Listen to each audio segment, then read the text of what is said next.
Yeah. 4 o'clock, Peru Utility Board meeting, Wednesday, September 2nd, 2026.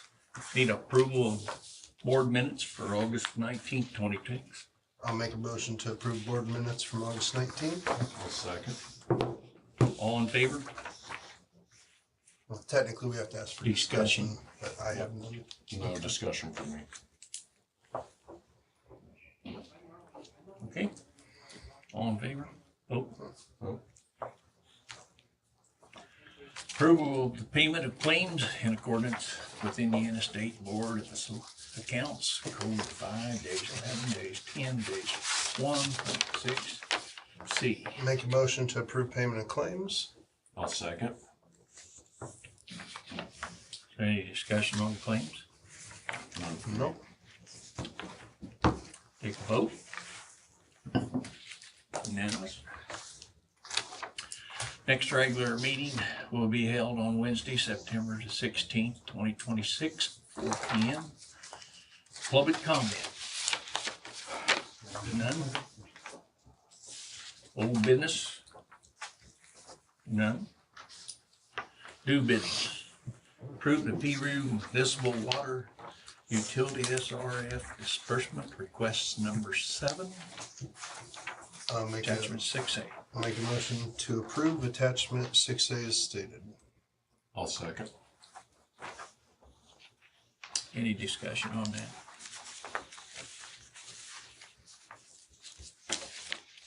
Take a vote.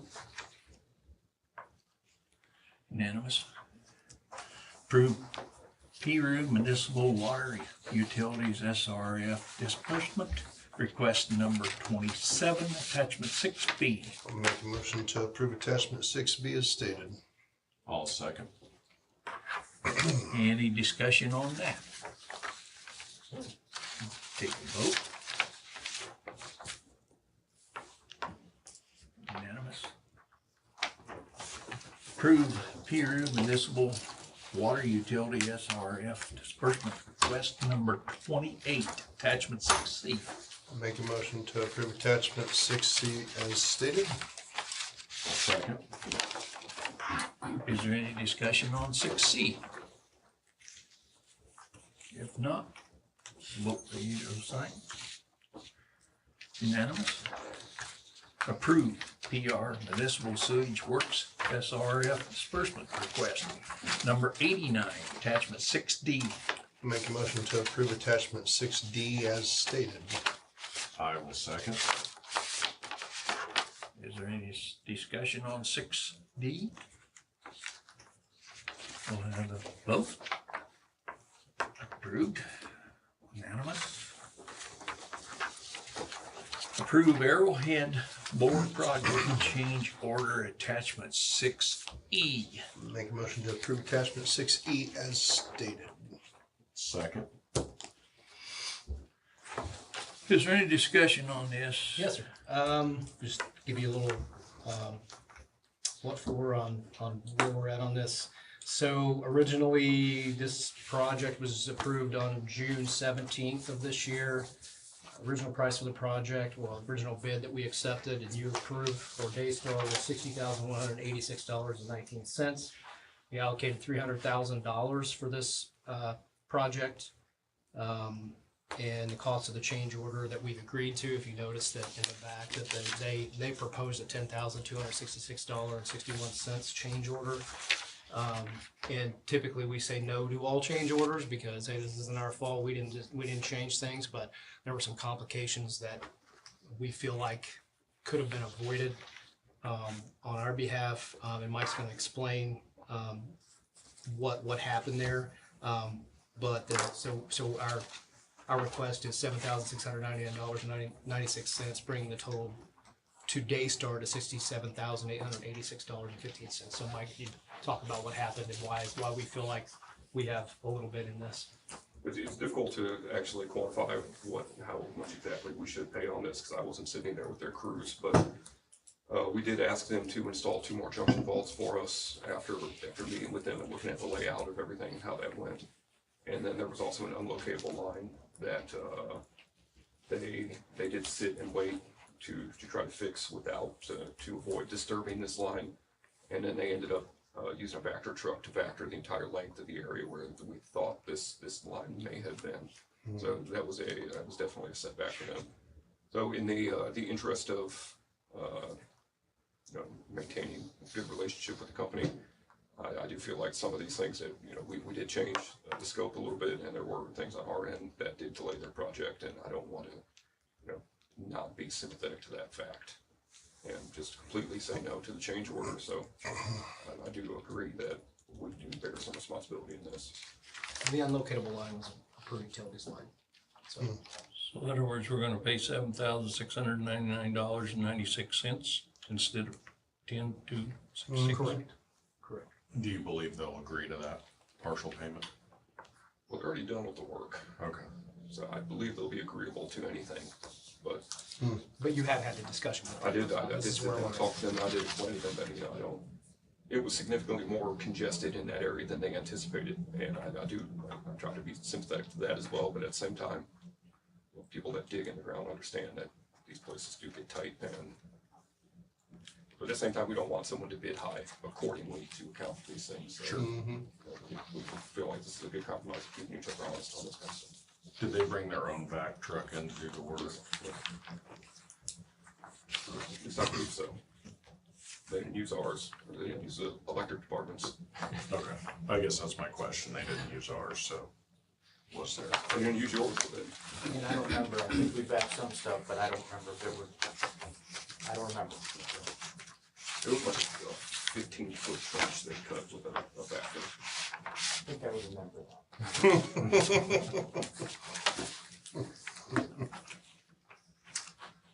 Is that all of it? Yes, sir.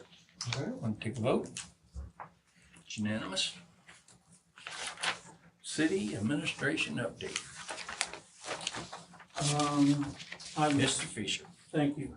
I was supposed to meet with the mayor this morning, but that meeting didn't happen, so I'll just share some things that I'm aware of. This Jimmy John's is beginning to be built today. It has already been demolished, and I saw they were, getting ready to frame it up today. Work continues on the First Farmers Bank building. There was some delays, but they're back on board now.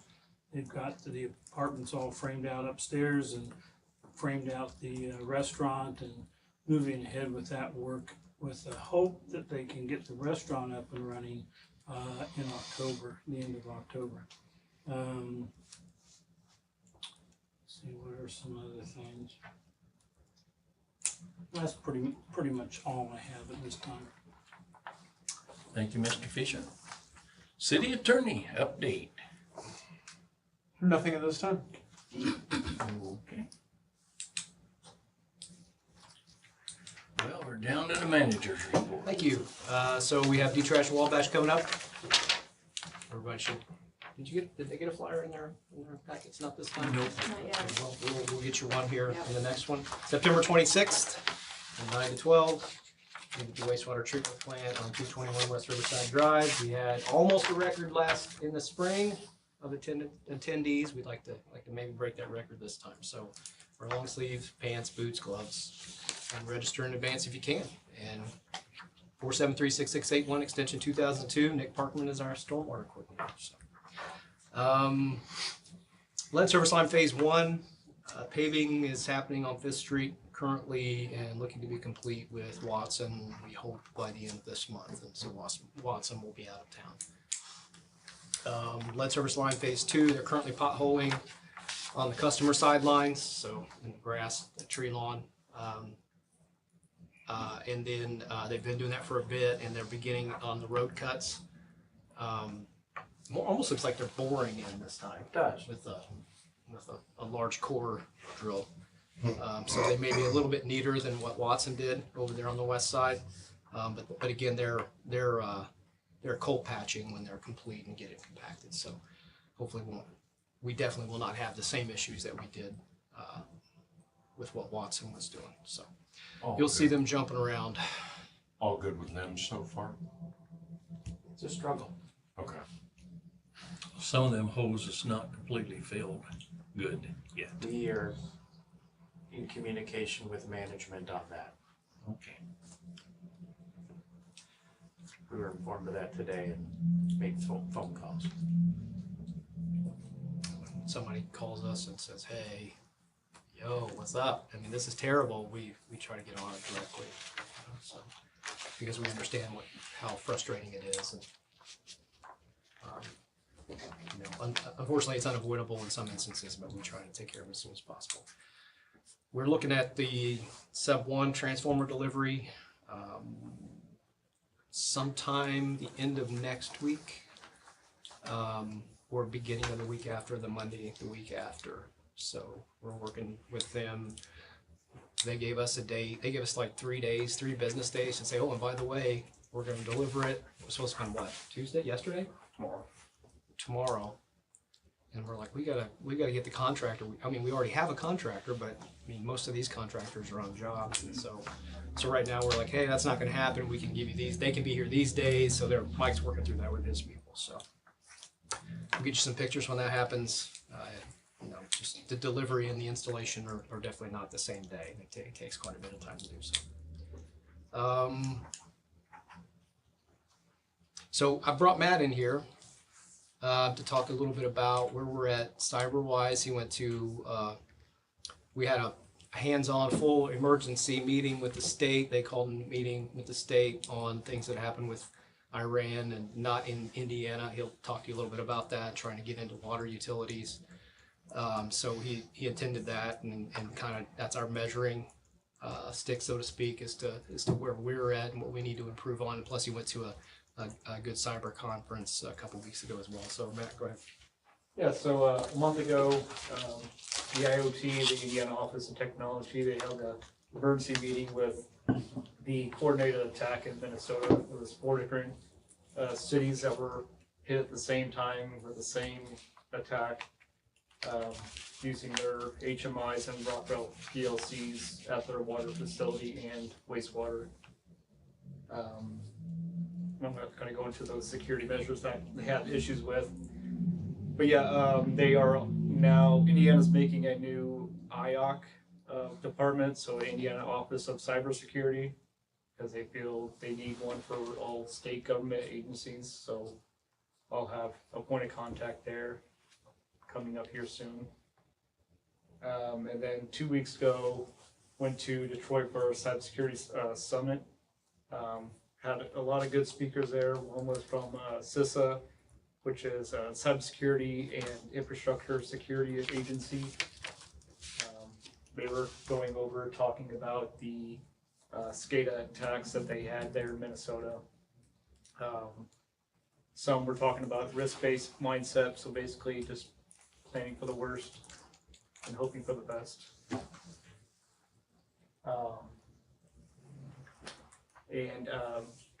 Some other things, there was the VP of IT at the City National Bank. He was there and he was talking about one of their biggest issues with cybersecurity is actually physical security. So devices that people can get to, keeping buildings secure, stuff like that, all of our infrastructure. And yeah, so with all that being said, I feel Peru Utilities is ahead of a lot of other utilities. We try to keep everything as secure as possible. Everybody watches what they do, watches other people that coming around their buildings. And I just hope that we can keep that up, that security posture, and prevent as much as we can here. So as far as everything that that emergency meeting pointed out and was focused on, we're ahead of that game already.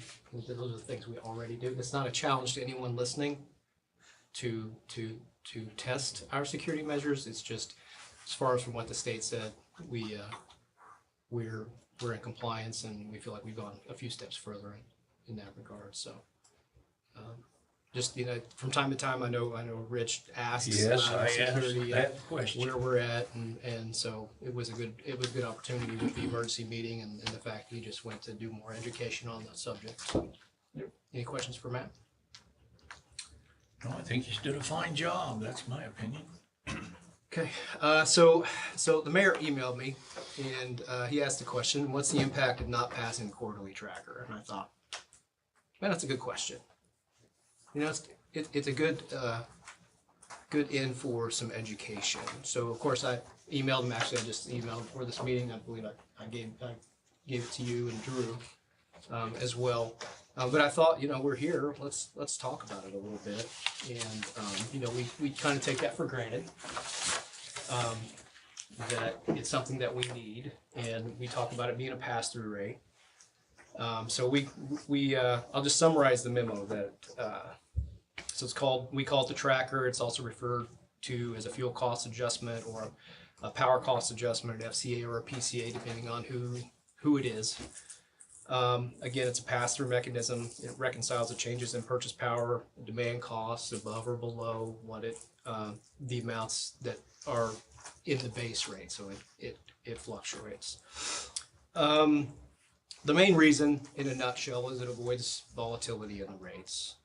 It avoids us over collecting, because the quarter that we're in, energy is less than what we're paying for, what we're saying we need to, as far as the rate goes, the tracker goes from the previous quarter, or it helps us not under collect and then have to make up for that in the next quarter. It's really a mechanism for just smooth, as steady as we can be rates for the customer. And if you look at this, is just through, I think I started it in 2016. So where we're at back here in 2016, this is the blue is the actual tracker, and the red is the average of that tracker throughout the year, right? And the yellow would be what the rate would be estimated if we did this annually, right? So if you look here, we're collecting here, but we're over collecting, right? Because the rate would be higher than what the tracker is, even the average. So we'd have to give that back in this quarter or this year if we did this annually instead of doing it every quarter.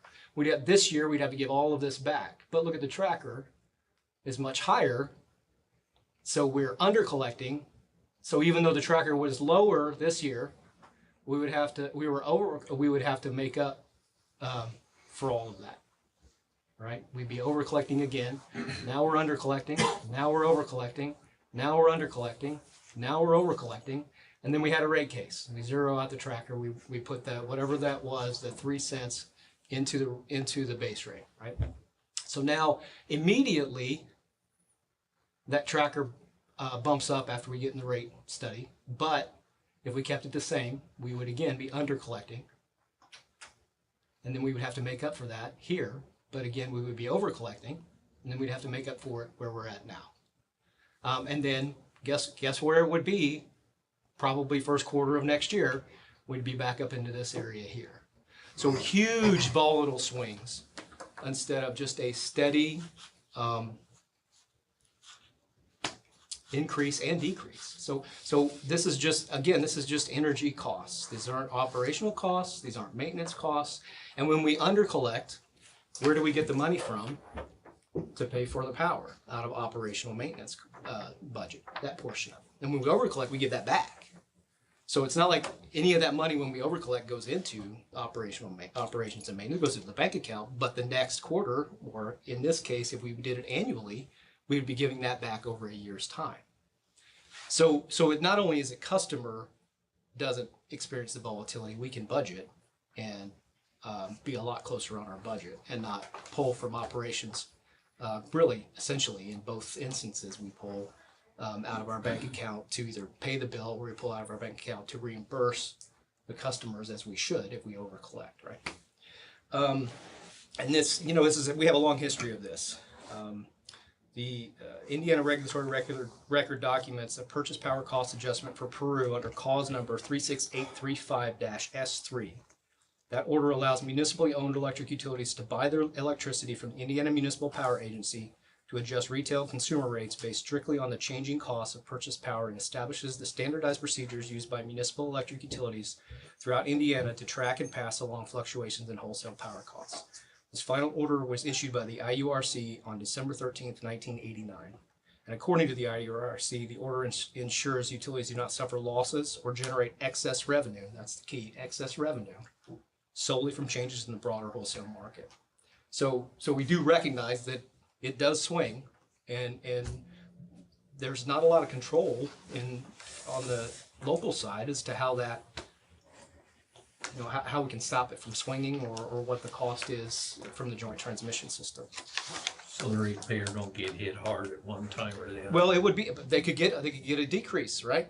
Yeah. But they're gonna get another increase at the end of the year if, for some reason, if historically, I mean, this is historically, these numbers aren't made up as to where the tracker was since, beginning of 2016. So this is kind of that's how that would work.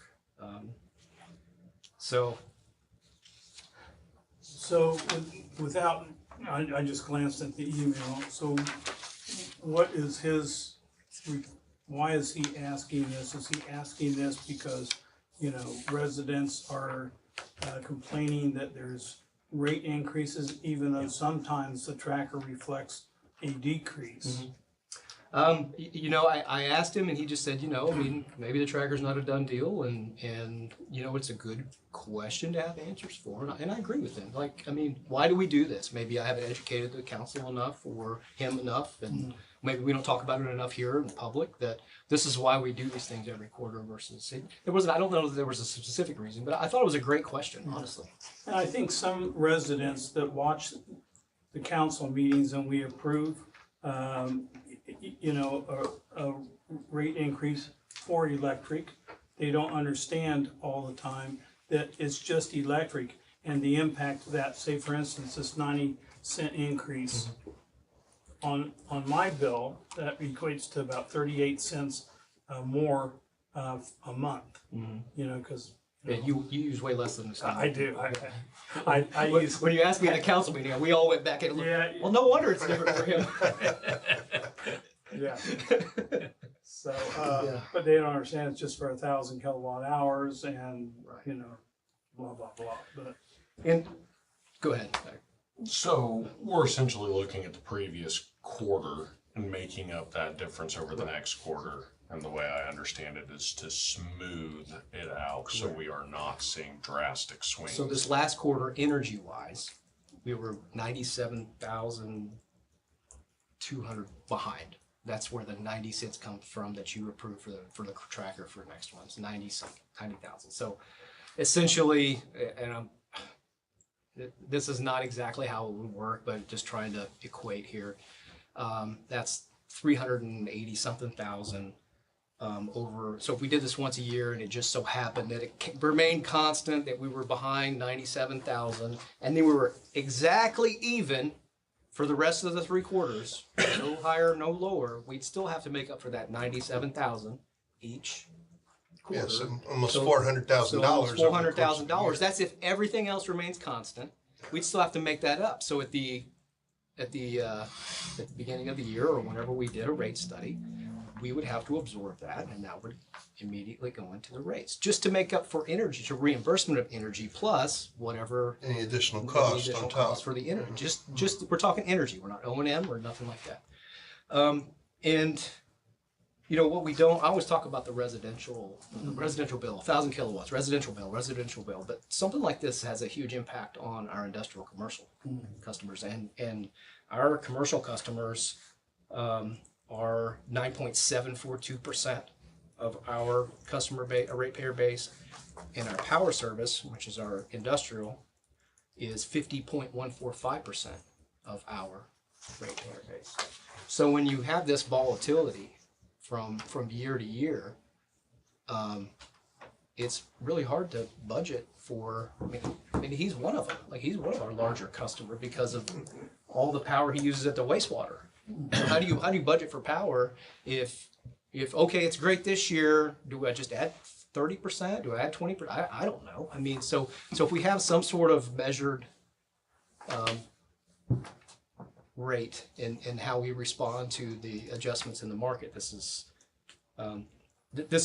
why we have this. So and let's just talk about what a quarterly tracker calculation costs. We pay someone to, we don't do it internally, we could, but we don't because we want people to say, this is done objectively. There's not a little decimal point added in here or a 0.1 added in here for extra money. This is the actual costs, and we have a professional do this. It costs $528 per quarter. The last rate study we did was $50,000. So, And what it's costing us this time? for what? I mean, $50,000. if we did another electric rate study, it would cost us $50,000. The last wastewater study we did was $67,000. The tracker So- costs 500. But the tracker costs $528 or $2,100 annually. How often do you do the rate study? Well, now we'd like to do it about every 5 years just to see where we're at. Not necessarily for an increase, but just to see where we are, because we have the CPIU involved now. So we believe that CPIU is going to keep us where we need to be, unless we have a huge project and we have to go into debt. When the electric has zero debt. All the meters are paid for now. We just paid that off early. We got all of that completed. Electric has zero debt. So we don't have a debt service payment there. We don't have interest payment. We have interest that we get. We accrue interest on our accounts. So electric, I'd like to do every 5 years. It was 12 to 16 the last time before we did this electric. The last time we had a revenue increase for O&M. But I'm to understand that we're not getting a lot from this interest that's accumulating, right? Well, it's actually factored into the rate. As far as what we charge per kilowatt, interest is included in revenue. Is water and Is sewage assumed in revenue. It's not, you know what I mean? Because you can't really say that the interest is always going to be what it is. It's assumed in revenue as part of non-operational revenue. Am I correct on that? There you go. I'm learning from her. Yeah, you learn. So it's so the customer already gets credit for that. Okay. As far as in our That's rates what I go. wanted to know. But when we do another rate study, it will be, well, the rates were lower or higher than before, and that's actually included in that rate study. So anyway, so $50,000 annually. It takes 6 months, about 6 months to do. It is long, and it takes a while. It takes a while to get in line with Baker Tilly, make sure it gets done. So right there we're $48,000 difference annually in what we spend. Again, with the volatility. So, Josh, with your relationship with the input, do you know if other utilities similar in size to Peru use a quarterly rate tracker as well? and that clause that I read Yes. was for all Indiana municipal utilities that purchase from IEPA. All IOUs do it as well. I mean, I've showed you the riders and everything with the IOUs. Now they go through the IURC, they have to file, and it takes a while for them to get it. But it's quarterly as well, I believe. Some of them maybe 6 months. But so when you hear the discussion of, well, their rates are going down, well, it's their tracker that's going down. That's what you've seen. But there's a lot of pressure on those rates right now from the IOUs. I mean, I guess if push comes to shove, you can always consider going to a 6 months, but you're just gonna have that volatility. Right. When we do that. Right, and really for the council and the board, then instead of saying, okay, now for 1,000 kilowatts, it's gonna be 90 cents, or a reduction of 90 cents, or $1.28, or I think what it was, a couple, then it's gonna be $2 or $3, or, you know what I mean? So it's even harder to sell at 6 months than it is Yeah. per quarter. Yeah. And looking ahead, we did go through this. I showed it you in different form. This is the IURC. We went through this last time. This is the IURC figures. These are not my figures. This is through July. What these IOUs are as compared to pre-utilities. I added the pre-utilities. The other figures are 100% from the IURC. Again, we're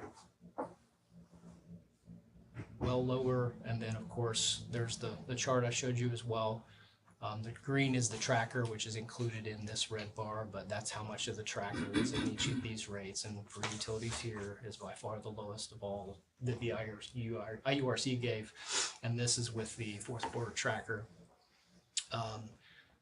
Pre-fourth quarter tracker, it was $131.99 for 1,000 kilowatts with the customer charge. The above did not include the customer charge. With the tracker, it's $132.89 for 1,000 kilowatt, or with the customer charge, excuse me, and the new tracker, $132.89. It's 90 cents for that first 1,000 kilowatts. And again, I mean, Miami Cass is a $40 customer charge, and we're already below them as far as cost per kilowatt, average cost per kilowatt, because as we talked about, a lot of them are tiered. So the first so much is this up to 1,000 is this, over 1,000 is this. So again, we're even per kilowatt for that first 1,000 kilowatts, we are by far less without our lower customer charge than all of them as well. And I don't know what, off the top of my head, what customer charge is for Indiana Michigan Power or CenterPoint, but obviously CenterPoint and NIPSCO are fighting to see who can be the most. And then, you know, I think that's the important comparison that we need to make. And if we look at what the market, honestly, what the market's going to look like, of course, I don't have a crystal ball. No one has a crystal ball. But I'm going to read this just because I want to make sure I don't say something incorrect. Excuse me. The market outlook, the regional power markets continue to face load growth, generation additions and retirements, transmission investments, and evolving reliability requirements. The 26-27 MISO planning resource auction, that auction reported significant capacity or sufficient capacity for the planning year. So that's through the end of this year and the beginning of next year. So that's our current planning year. So summer prices per megawatt day were $424.30 in our region. In that auction, annualized to average to $126.19. They're different for different seasons. The clearing price for summer capacity in 23-24 was $10. $10, not $100, $10. Spiked in 25-26 to $666.50 per megawatt day. And then it came down this year to $424.30 per megawatt day for the 26-27 planning, resource planning period. That's part of the reason why that we had reduced tracker, because the auction clearing price was lower. And then as of September 2nd, the 27-28 auction hasn't been completed yet. It's estimated there will be a sharp increase in demand, dwindling capacity in the market to cover it, resulting in higher clearing prices of up to $600 per megawatt day. So we feel like that the capacity is kind of shrinking a little bit in ratio to the demand. They remain uncertain.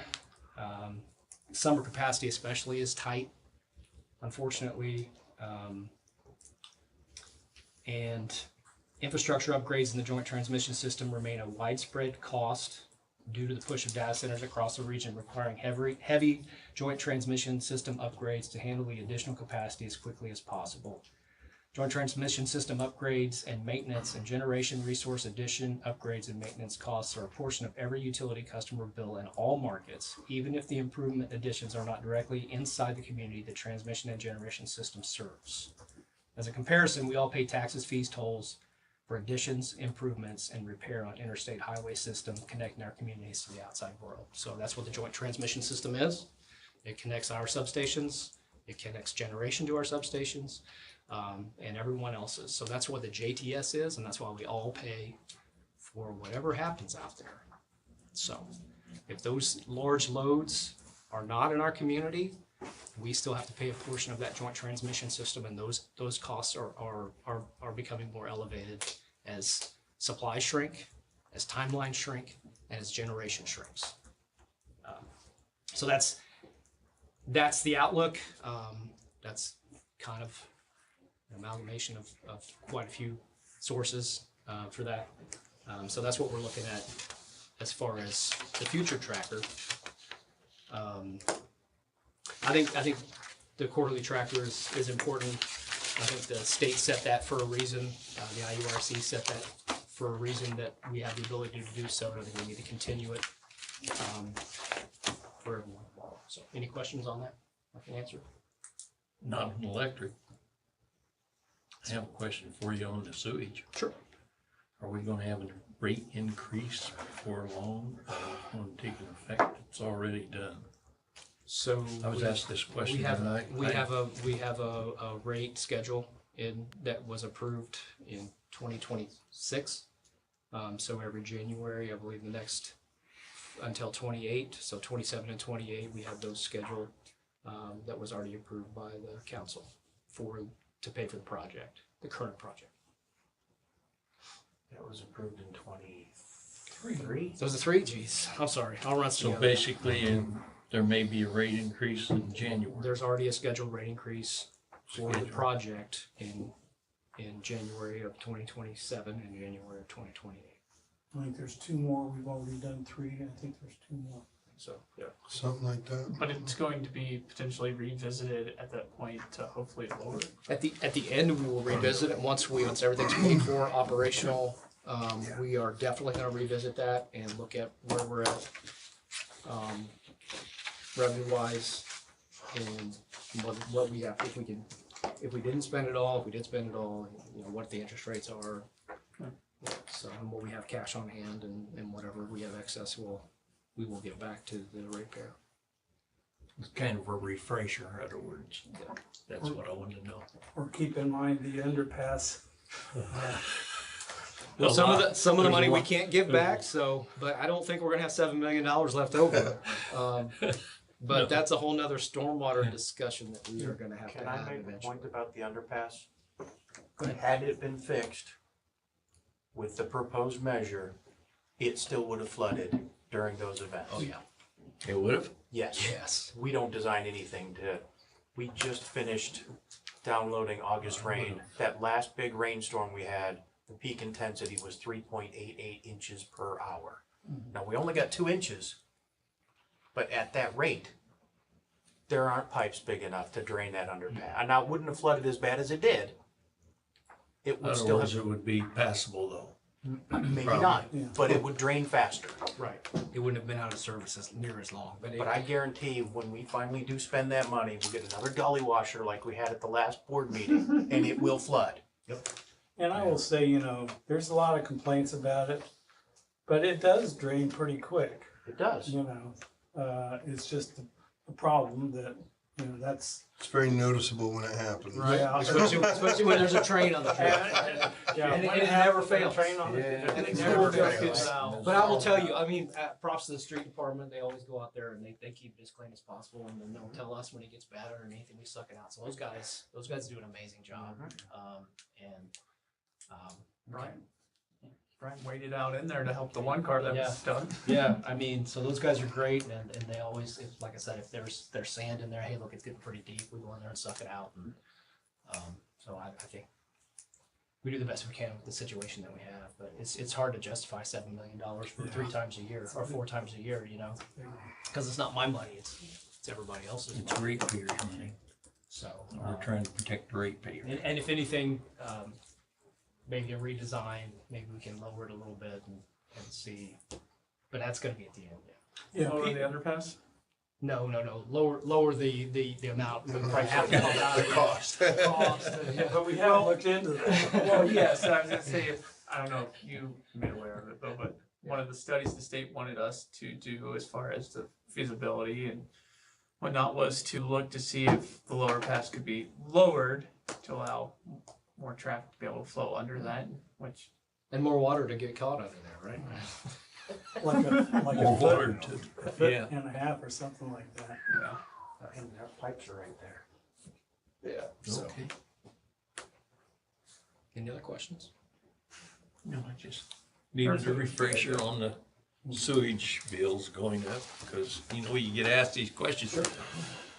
And I said, I don't know what it's gonna be.